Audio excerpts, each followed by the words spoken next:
बहू से नफ़रत।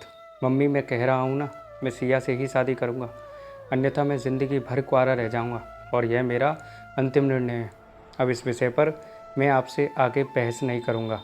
तभी अभिनव की मम्मी रमा जी ने कहा, बेटा तू समझता क्यों नहीं है?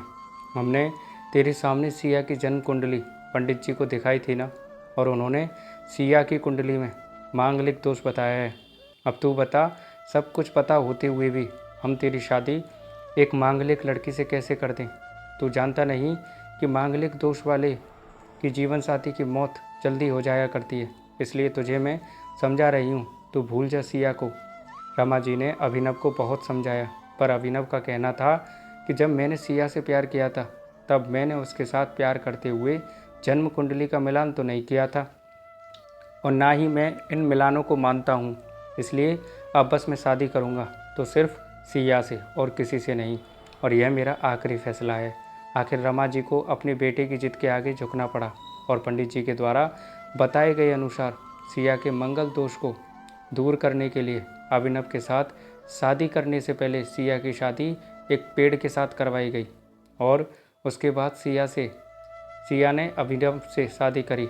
सिया दुल्हन बनकर अभिनव के घर आई, पर रमा जी को सिया का मांगलिक होना अभी भी खटक रहा था, और रमा जी उसे दिल से नहीं अपना पा रही थी, और घर में कुछ भी परेशानी आती तो उसका दोष सिया को ही दिया जाता।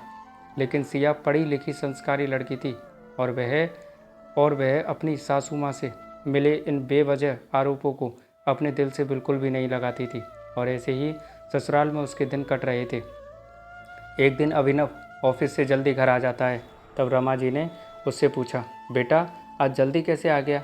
तब उसने बताया, माँ आज सुबह से ही सिर दर्द और बहुत कमज़ोरी सी आ रही है, इसलिए ऑफिस में काम करने की हिम्मत ही नहीं हुई मेरी, इसलिए मैं आज जल्दी आ गया। तब रमा जी ने कहा, चल बेटा जल्दी कर, हमें डॉक्टर के पास चलना चाहिए। तब अभिनव और रमा जी डॉक्टर को दिखाने गए। डॉक्टर को दिखाने के बाद मालूम पड़ा कि अभिनव को पीलिया हो गया है, और दोनों जैसे ही घर लौटे रमा जी ने घर को सिर पर उठा लिया और कहने लगी, जब से यह लड़की हमारे घर में आई है, तब से हमारे घर में परेशानी और बीमारियां भी साथ में लेकर आई है। इसके कदम ही अशुभ हैं। जब देखो इसका मांगलिक दोष हमारे बेटे पर ही भी असर करने लग गया है।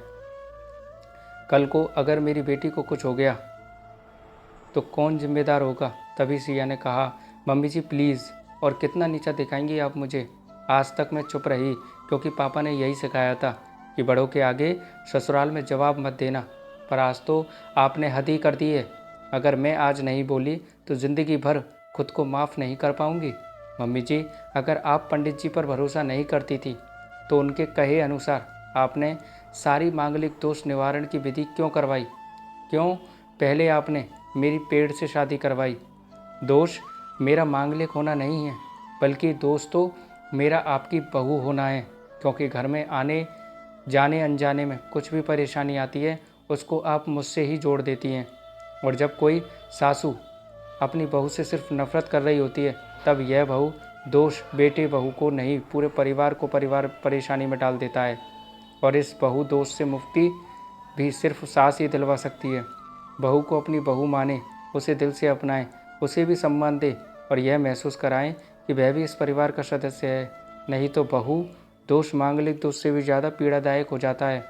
सिया की कही हुई बातें रमा जी के दिल को झकझोर रही थी, और उन्हें मन ही मन पश्चाताप भी हो रहा था। उस समय उन्होंने सिया को कुछ भी नहीं कहा। थोड़े दिन बाद अभिनव बिल्कुल ठीक हो गया और ऑफिस भी जाने लगा, और 1 महीने बाद अभिनव की सैलरी भी बढ़ गई। तब उसने घर आकर इसका श्रेय सिया को दिया। तो रमा जी बोली, हाँ सही है बेटा, तू तो सारा श्रेय बहू को ही देगा। तेरी माँ का आशीर्वाद भी तो तेरी प्रगति के पीछे रहता है तेरे साथ। तू तो मुझे श्रेय देना ही भूल गया।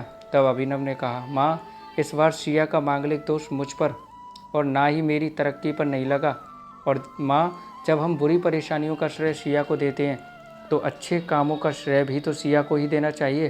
तो इसीलिए आज का सारा के सारा श्रेय सिया को दिया जाता है, अभिनव ने हंसते हुए कहा। तब सिया बोली, अभिनव तो क्या तुम भी मुझे ऐसा समझते हो? तब अभिनव ने कहा, नहीं सिया, बिल्कुल नहीं, बल्कि मैं तो माँ को यह समझाना चाह रहा हूँ कि सुख और दुख हमारे जीवन का हिस्सा है, और कभी जीवन में खुशियाँ आती हैं तो कभी गम भी आते हैं। इसके लिए हमें परिवार के सदस्य और अपनी बहू को दोष देना उचित नहीं है। तभी रमा जी बोली, बेटा तुम बिल्कुल सही कह रही हो और तेरी तरक्की ही बहुत है मुझे इस झूठे दोषों से बाहर निकालने के लिए। आज मैं ये कसम लेती हूँ कि आज के बाद मैं सिया को किसी भी बात का दोष नहीं दूंगी। यह सुनकर सिया आज बहुत खुश थी, क्योंकि आज उसको उसकी सास ने मांगलिक दोष के साथ साथ बहु दोषों से भी मुक्ति दे दी थी। तो दोस्तों, सिया की ये कहानी आपको कैसी लगी कमेंट में बताइएगा, और आपकी इस कहानी के बारे में क्या राय है ज़रूर बताइएगा, और कहानी कैसी लगी कमेंट में बताइएगा। अच्छी लगी लाइक कमेंट शेयर ज़रूर कीजिएगा। थैंक यू दोस्तों।